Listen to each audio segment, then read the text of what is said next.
All right, you can see people stepping up now. Let's listen in to this update, the latest one on this tragedy near Reagan International Airport in our nation's capital.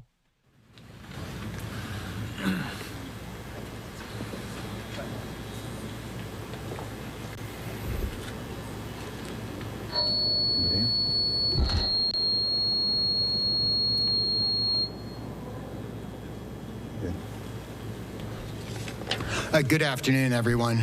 My name is John Donnelly. I'm Chief of D.C. Fire and EMS Department, and I'm joined here today by members of the Unified Command Team and to give you an update on the recovery operations here in the Potomac River. I'm joined today by the U.S. Army Corps of Engineers, Colonel Francis Pera, and U.S. Coast Guard Captain Patrick Burkett, as well as the Metropolitan Police Department Assistant Chief Jeffrey Carroll, HTMA Deputy Director Justin Brown, the Fire Chief for the Metropolitan Washington Airports Authority, Rick Bonnet, the Police Chief for the Metropolitan Washington Airports Authority, Police Major Tim Moore, the Maryland State Police First Sergeant John Pitenza, and the U.S. Army Deputy Director of Aviation, Colonel Mark Ott. So we have next slide.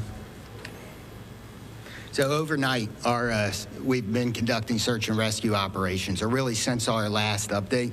And these operations have continued with our regular partners from the region, as well as some of the assets that have arrived on scene.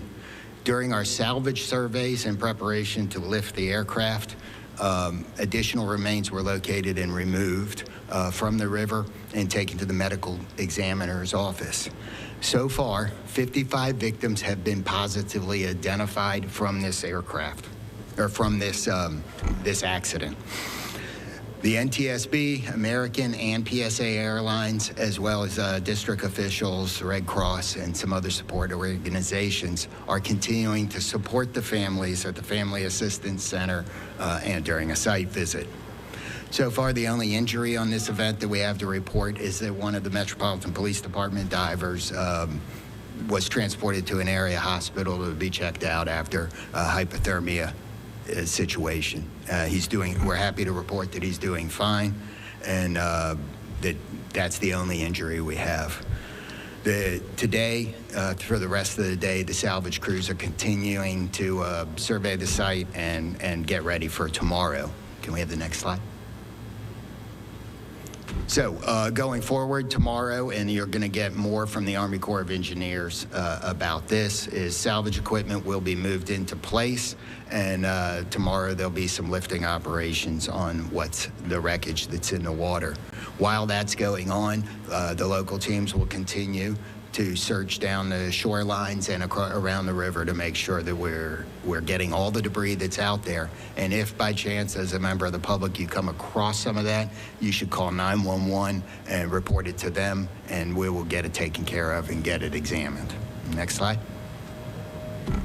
So our first responders, all the people that are coming in here to support, this is a tough operation, and we want you to know, and if you're a responder listening to this, we want you to know that you can have a lot of different feelings about this, and there's people out here to help you. So each of our organizations have peer support. The Unified Command is coordinating peer support for the responders as they work. And you can easily talk to a trained mental health professional by dialing 988 at the Crisis Lifeline. And we would like everybody to look out for each other during this time, check in on your neighbors, that there are a lot of people that are being affected by this tragedy in our community. Additionally, if you want to contribute to the relief fund, the Greater Washington Community Foundation has a relief fund. It's tinyurl.com/DCA together. And that is a legitimate site that you can use to donate if that's a way you do want to help. With that, I'd like to call up Colonel Penna, and he's got a brief.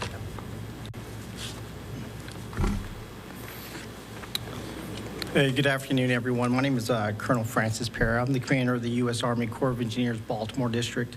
I'd first like to say that really our hearts and minds remain with the victims of this tragic incident. I also really want to thank the cooperation that we're getting at the local, state, and federal level. This is an incredible joint response effort. Right now, the Corps of Engineers, together with the Coast Guard, the U.S. Navy's Supervisor of Salvage and Diving, or SUPSALV, we're leading the effort to clear the wreckage for the Potomac River as part of a larger interagency effort. Before I can explain how this wreckage removal will work, I just want to make sure that everyone is crystal clear, understanding that all salvage operations will be completed in close coordination with the Unified Command. All of our partners, just really to ensure strict adherence to our central priority that the dignified recovery of missing flight passengers and personnel take precedence, right? And should any remains be found during our process, an automatic work stoppage happens, and we will definitely begin the proper coordination with the appropriate authorities. So reuniting those lost in the tragic incident is really what keeps us all going. We've got teams that have been working this effort since the beginning, and we're committed to making this happen. So our teams over the past couple of days have been really doing the preparatory work to make sure that we're doing this the best way possible. There's an iterative process that we go through that starts with really the dive survey process to really understand. I've got a small graphic that we're sharing with some of you here. That first piece is a sonar piece. We've got a wide debris field. Within that wide debris field, we're employing different techniques to make sure that we can understand what's in the water. Once we've localized really the larger items that we want to focus on, that really starts to shape our dive effort. Our dive effort is there with some very trained personnel. These are personnel who have a lot of experience.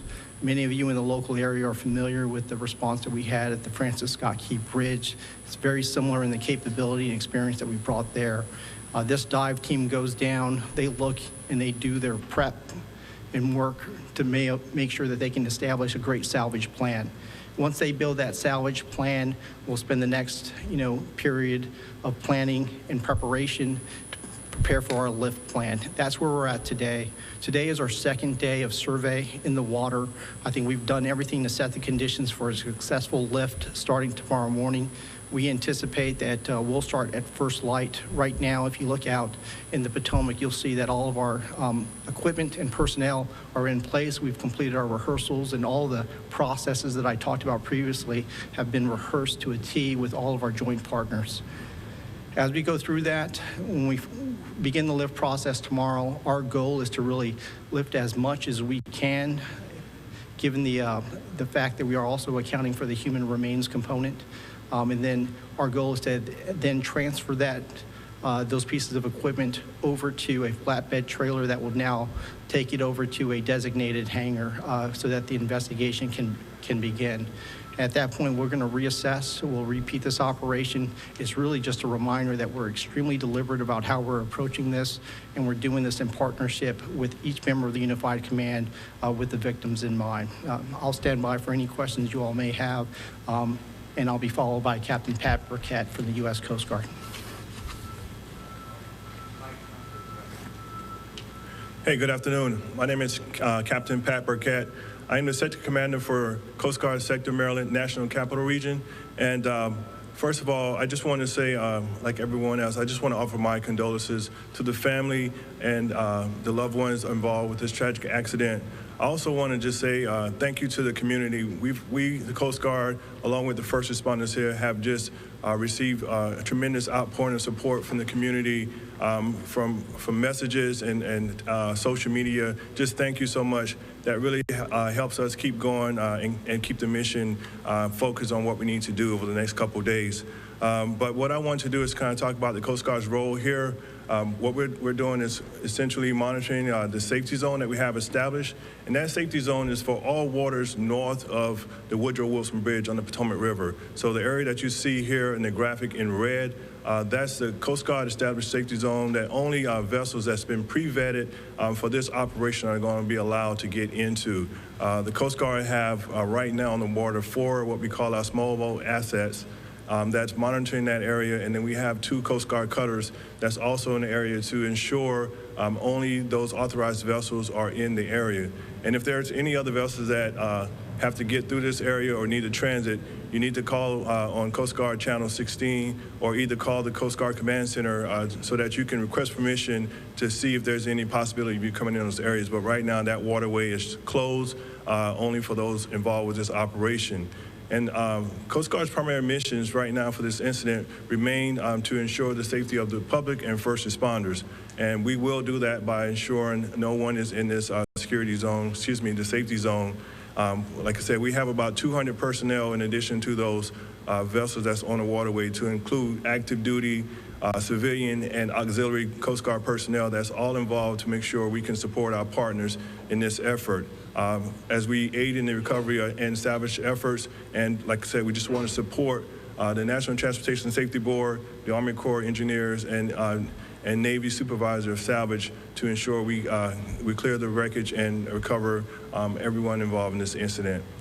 Any questions, I'll stand by and pass it back over to Captain John Dowling. So now we're going to take some questions. I'll start over here and work my way across. 1, 2, 3. Just wondering if you attended the memorial along the river this morning. So, what was that like?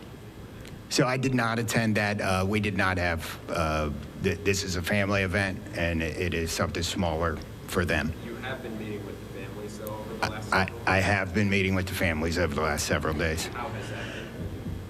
I think it's exactly like what you'd expect. These people have suffered a terrible loss, and they're grieving.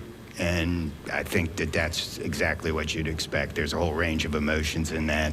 I will say that they are a strong group of families that are focused on getting their loved ones back, and I think that's the appropriate place to be at this point. Yes, sir. Yeah, Colonel Parra, I have a question. My understanding is that in some cases, in order to reach some of the unaccounted for, it requires moving the wreckage. You talked about how there's a pause if a person is recovered. How do you juggle that when those folks may be in the wreckage you're moving, or that wreckage may need to move in order to access those people? Yeah, that's a great question. So how do we address the fact that there may be remains inside some portions of the wreckage that we're trying to recover? We walked through that in several rehearsals. We've talked through that with everyone who's been really kind of dealing with this tragic accident, the teams that have been in the water up to this point. What we're finding is, during our dive surveys, we really get a good appreciation of kind of where the wreckage is, where the lift points are, and at that same time, based on the type of equipment that we're bringing, and we're finding that we have a much better view of kind of what's in the wreckage than what we've seen with some of the other dive operations, really because we're really kind of taking a dive salvage approach. So when our divers go down there, they've got a much wider view on their helmet, and they also carry a HD camera that's supported by a support boat. So you've honestly got 4 or 5 sets of eyes looking inside of a wreckage at the same time. We already do have clear water, so that just kind of aids in that process. During our surveys, for instance, yesterday, they were able to identify 11 separate human remains as part of this effort, as part of their preparatory operation for dive. But we do have a process where we will watching the lift as it happens, and then if there are remains in there that will not move while we're recovering the wreckage, we will bring that wreckage to the surface of the barge. Our process to immediately tent the barge to make sure that we have full discretion, and then we'll bring in the proper personnel to deal with that at that time. Thank you, sir. Thank you. Next question. Excuse me. 55 victims at this point have been recovered and identified. How confident are you that your team knows where those additional 12 victims are in the water and that you will be able to recover everyone who died in the crash? So it is my belief that we're going to recover everyone. If we knew where they were, though, we would already have them out. So we have some work to do as the salvage operation goes on, and we will absolutely stay here and search until such point as we have everybody. Are there any areas where you know there are victims, but your divers just haven't been able to reach those spots because of the wreckage? I don't know that for a fact. Okay, next 3 questions. And actually, I should have repeated your question at the beginning, if that helps. The question was, are we confident that we know where all the victims are and that we will get everybody out? And the answer to that is that we believe we're going to be able to recover all of the victims, but no, we don't know where they all are at this point. So next three. 1, 2, 3. Yes, sir. So if I heard the two of you correctly, you have 12 victims that you have yet to recover, but you believe you have 11 sets of remains that you've seen based on the dives you've done so far. Did I not hear that correctly?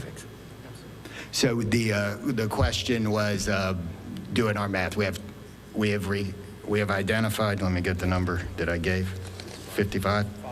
55. I want to be clear on that. That we have positively identified. We did remove 11 sets of remains yesterday from the wreckage during our operation. So those two number, the 55 includes from that 11.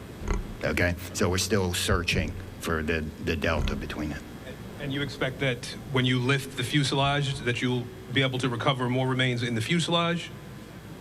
Or in the two? So I know you have that's part of this operation, right? We're gonna, as we recover the fuselage, we expect that we'll find more, but we may also need to do additional searches in other areas.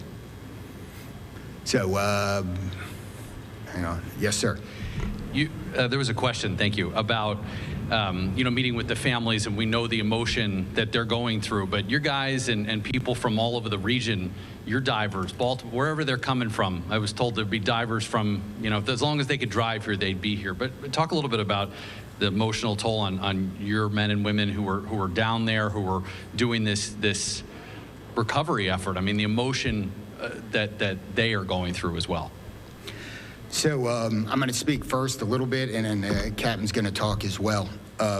There's a lot of work that goes into supporting our responders on an everyday basis, right?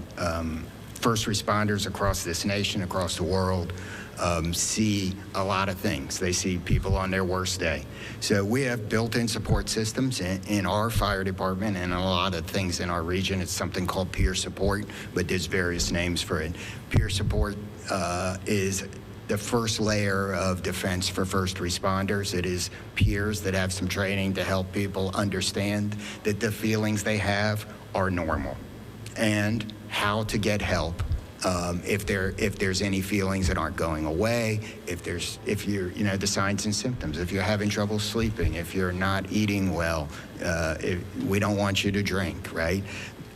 We don't want you arguing with your family if all that is something new based on the incident. And we have programs in all of our organizations around this region to help people. And I think that's really important. The other thing you're seeing a lot of is the peer support dogs or the facility dogs. You see some here for the incident command team. They're under a lot of stress as well. So having those dogs here, it relieves some of the pressure, but it also gives the handler a chance to talk to the responder about all of those things we just talked about. Additionally, we know that members of the community are feeling that, and we want to make sure they know that the crisis hotline is out there at 988. So I think that's good. Captain? Thanks, Chief. Yeah, along those same lines, with the Coast Guard, we have something called Critical Incident Stress Management, or what we call CISM.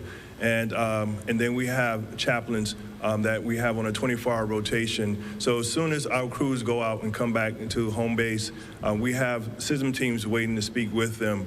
Like Chief said, we understand this is not normal, and it's okay for them to not feel okay. And we want them to have someone to talk to as soon as they arrive back to the base. And with those 200 people that we have involved in this operation, part of that is crew relief. So we have multiple crews from all around the Coast Guard that have come here to help out, to make sure that when someone feels like they need to just take some time out to reset, we have the backbench strength to get in there and help them out. And so that's what we've been doing. We've been having a steady stream of folks coming through to help with critical incident stress management and chaplain services. In addition, we have what we call our senior enlisted advisors that kind of go around and just get the pulse of the crew and make sure everybody's doing okay. This is a large incident, and it puts a lot of stress on everybody. And working together as a team, we're trying to stay on top of the mission, but we got to make sure we take care of our own people as well, and that's what everybody's been doing as a team. Thank you, Captain. Over here. Thanks, Chief Donnelly. Jonathan Kersley from Channel 9 Australia. You've mentioned the impact on the families, the impact on the crews involved. I'd like to know from you personally, how are you coping through all of this? How do you deal with what you're seeing, hearing from the families? And Colonel, this tragedy obviously involves members of the military family too. How do you contend with and deal with that as a military unit yourselves? So I'm going to let the Colonel go first.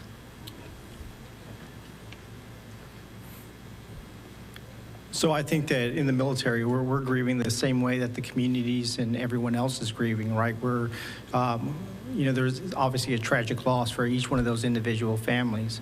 For everyone that wears this uniform and serves, they go into that knowing that there's a level of risk in the type of work that they do.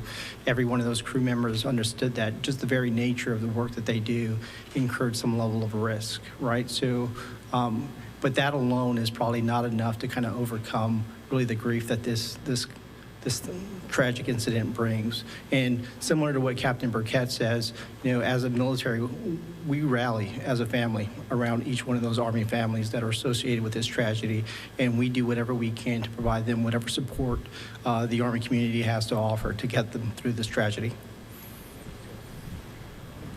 And Fire Chief, the impact on you personally? So you're not going to let me off the hook on that question. I think this is, it's hard for everybody that's responding to it.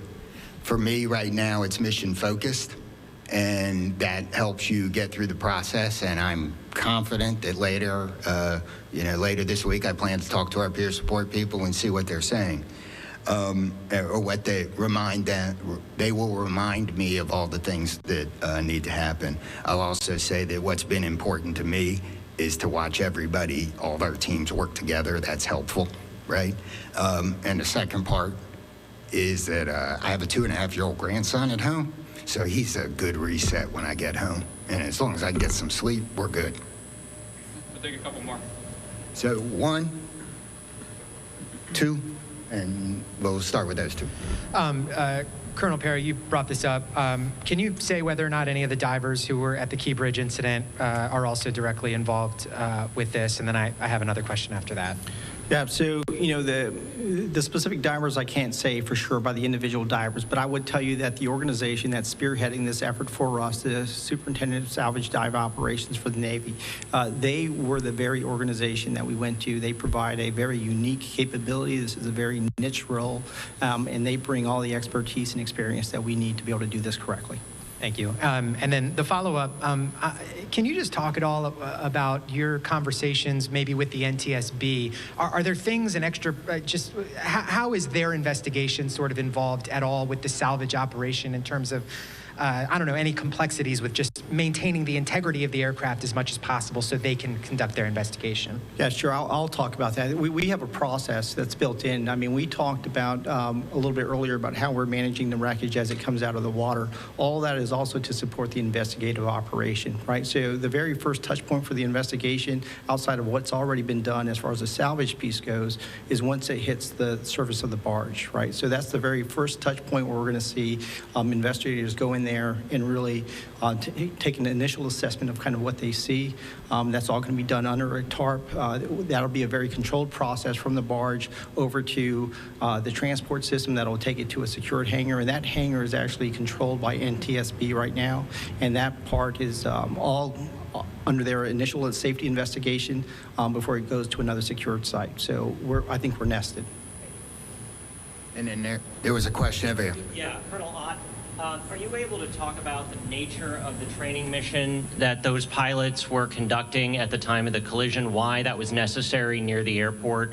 And then I have a follow-up for you, sir. Okay, so the question was the nature of the training mission that the unit and pilots were flying, and I appreciate the opportunity to clarify. I will tell you this unit is based here in D.C. Their daily missions include providing support to not only Army senior leadership and Department of Defense, but also senior leaders throughout the U.S. government and other agencies. And so they fly these routes continuously. And these routes are not just military helicopter routes. They're helicopter routes for all of the agencies and organizations, of which there's probably almost 30 agencies, law enforcement, and other organizations that fly helicopters in the area. And so the FAA controls those routes, dictates the procedures, and, you know, as the specifics on the training mission that I think have already been kind of talked about is that these were 2 experienced, qualified pilots to fly in this local area. This is something they've done many times before, and they were simply out flying a mission that's a training mission that's required to reevaluate, just like every Army pilot does on an annual basis. You get reevaluated, re-signed off to fly in your local area. And you do that by flying the routes and the missions that you normally perform. And given the accident, I understand the FAA has put some flight restrictions on helicopters around national. Is the Army looking at making any changes to its procedures when operating in the National Capital Region in this airspace around the airports? As far as changes to procedures or anything, again, I would reiterate that it is the FAA that controls how helicopters transit and the routes that fly around here. And we will certainly be interested to see what, if anything, they decide to do. And then internally, the Army always looks to learn and inform ourselves on any potential changes that need to be made. But I think it's entirely probably premature, and that's what the NTSB does. You know, they're the best in the world at digging into this and finding out what went wrong. And so when we find those facts, then we will certainly look at them hard and see what needs to be done. Thank you. Well, last question, Dave. Yes, sir. Chief, I understand details of the investigation will fall to the NTSB, but I would imagine, given the work that the divers are doing to recover those remaining victims, investigators have had a somewhat limited access to the wreckage, to the crash site. Can you speak at all to that and whether or not that is delaying some of that work, how all these parts are working together? So the question is, given the location of the aircrafts and all the dive work in terms of removal, has that slowed the investigation process down? Am I summarizing that right? I would say that we're working closely with NTSB. They are a participant. They have a liaison in our command post, and that is to the best of my knowledge, everybody's needs are being met, and there are investigative pieces that have been taking place. Okay. We're done. Thank you. I appreciate all your questions and time.